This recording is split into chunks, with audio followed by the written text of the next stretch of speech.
All right, changing the plugs on the RX8. Key features, which you'll see on all the videos, is that you take the left front, at least in the United States, the driver's tire. I've got it carefully supported in 2 spots because having it fall sucks. And you can sort of see the wires. There's some red wires back there, and those are obviously leading to the plugs. And you can see a set over here and a set over there. And you'll notice that when you're in here looking at it, there'll be an L and a T. It's a little hard to show right now. One means leading, one means trailing. And that is important because rotaries have different plugs for leading and trailing. And you notice how this one has a T at the end of it. That's for trailing. And this one has an L, and that's for leading. Yeah. Now, there's a company called Essex Rotary out of the United Kingdom that does a really nice job helping you, the owner, distinguishing real NGK plugs from counterfeits. I won't repeat the video here, but I've already double-checked, and these are the real deal. Now, what's interesting about these plugs is that if you go to the dealer, it costs you about $280 for these 4 plugs. And on Amazon, it's about $80, roughly, ballpark. Socket, I've got a 13/16. Torque spec, if I forgot to mention it, is 12 to 15 foot-pounds. And what I do is I replace them one at a time. It's just easier. Obviously, I could pop all the plugs out. Then I might get confused. It just isn't worth the hassle. And they're easy to get to. You can see that they're pretty easy to get to. Let's see if I can get my wrench on it. See, got a 3/8 inch. Go there, there, there, and there. So they're pretty easy to get to. It's worth doing. If you haven't looked at rotary plugs, I'll pull them out. The leading and trailing look different. And here's a leading. Pop that little sucker out. And you notice how it's sort of got this cross-hatched pattern on the tip of the plug. That's a leading plug.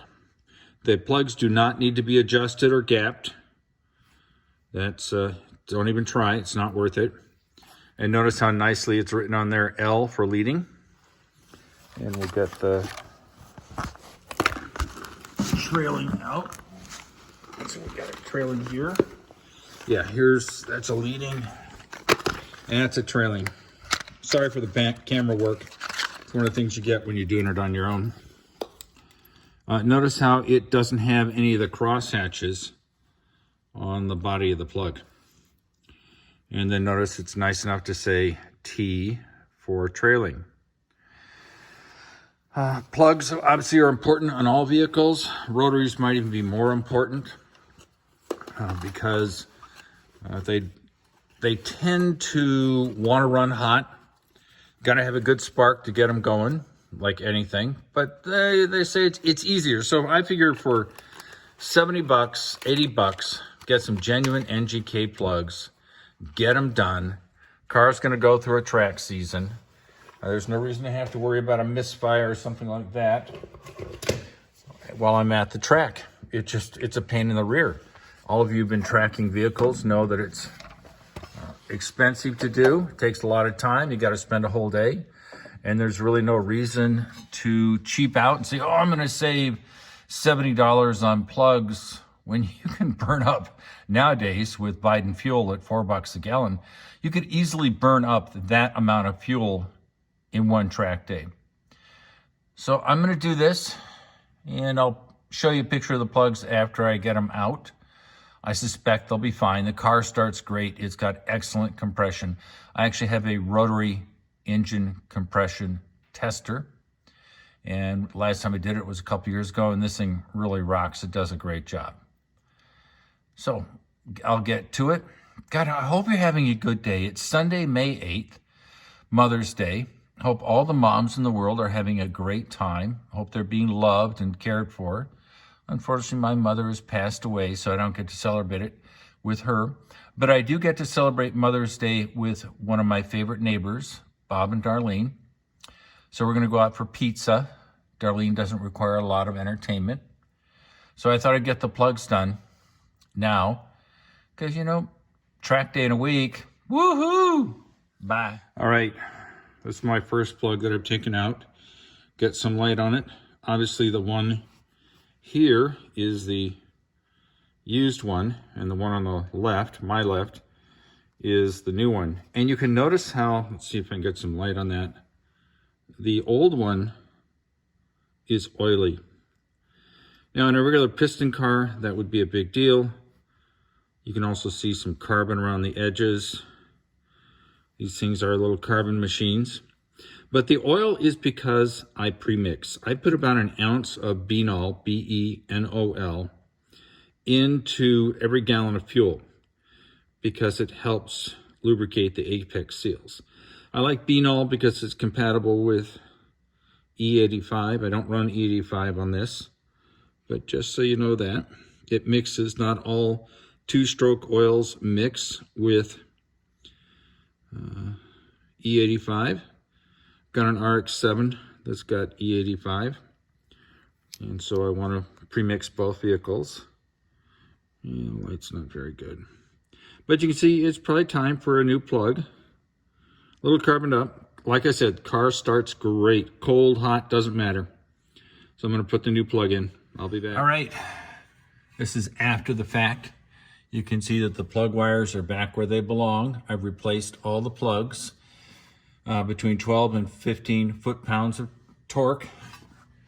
I used this setup, a wobbly plus a long 3/8 extension. Yes, I'm aware of the fact that wobblies can reduce torque spec values, but it's what I had to do. I'll try to grab these plugs, show them to you. You can see how messed up they are.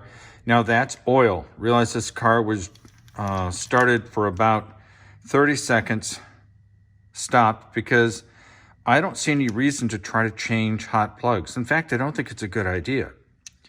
You can see how they're oil fouled, which is what it's supposed to be on an RX8 that has lots of premix. Now realize that when this thing gets driven, all this stuff will be burned off, because it will be driven hot and hard. All of them will get nice and toasty, so all this oil will burn off. There's no oil on the rings, on the threads particularly. One of the things I've noticed, which we all do anyway, but see, this is the crush washer. Now, I've learned to respect crush washers. I use them on everything now. And they're important for many reasons, obviously sealing. But when they're not crushed, as you screw the plug in, you'll see the uncrushed plug washer, or any washer you're using. This one is crushed. Obviously, it's flattened. You'll notice as you turn it in, it will stop. And that means the uncrushed washer, which is bigger, is now up against the surface. And as you tighten it down, you're crushing the washer. And you can actually, with time, and if you've done enough, you can feel it. And then when you finally crush the washer enough, that's when it starts to torque. And that's when you do the 12 to 15 foot-pounds. And of course, use a torque wrench. I'm sure I could do it by hand. People say it's about 90 degrees. After you feel it seat, you turn about 90 degrees to get it to be about 15 foot-pounds. I don't know. I've never done it. In this situation, the space is so compact that it's hard to tell, especially when you use a torque wrench. Now, just as a little quick run through, we're taking a look at all of the underpinnings here, get some light on it. You can see that the control arms, the shock absorber looks good. There's no leak. The steering rack bellows are good. There's no leak. Everything looks good. And as you can tell, this is a car with with no salt miles on it. It's got some mild corrosion, which you would expect for a car that was built in 2005. But overall, it's in very good shape. And that's what's nice. You don't see a lot of RX-8s that are in really good shape. They do exist, but this is one of those examples of a really nice, pristine RX-8. Everything looks great. It's rust-free. The pieces are in good shape. The motor mounts are in good shape. Motor mount right there, of course. And it looks really good. It's well taken care of. And the brakes look good. A little bit of corrosion there because it hasn't been moved. It got wet, but that'll come right off. I don't really have a lip here on the rotor, so the rotor's still in good shape. So I will replace the rims, torque them down. I think it's like 85, 90 foot-pounds. And we're all ready to go. The only thing I had left to do is bleed the clutch slave cylinder, which is kind of a pain in the butt on one of these cars.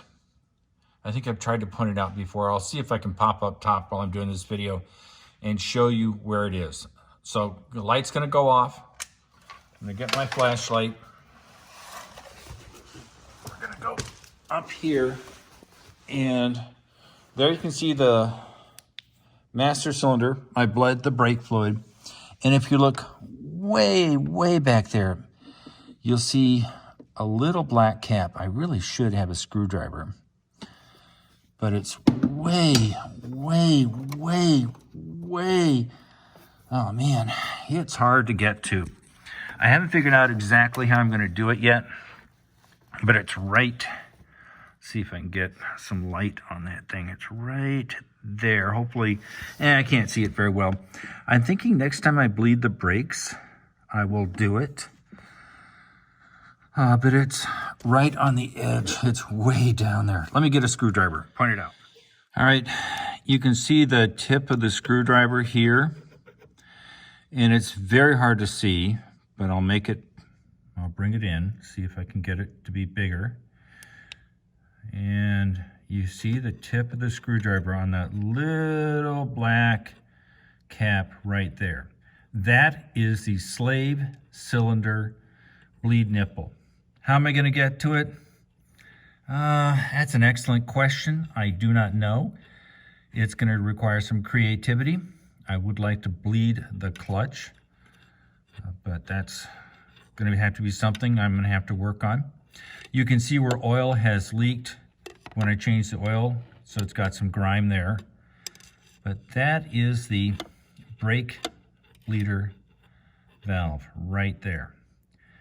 And it probably would be easier if I didn't have this oil pressure sensor kit, but I installed it realizing that knowing what the oil pressure is at 9,000 RPM is kind of an important thing. Now that I know better, probably would have done something different, but it is what it is. I will definitely get that done. I'm just not sure when. So I love you all. I hope you're all having a great day. I am having a good day. Got a little more work done on the vehicle. Trying to figure out what the weather is going to be like for the track day in a week. Hopefully it doesn't rain. I'd like to run some slicks. I do like running slicks. They don't make any noise at all. So I love you all. Have a good time. Bye.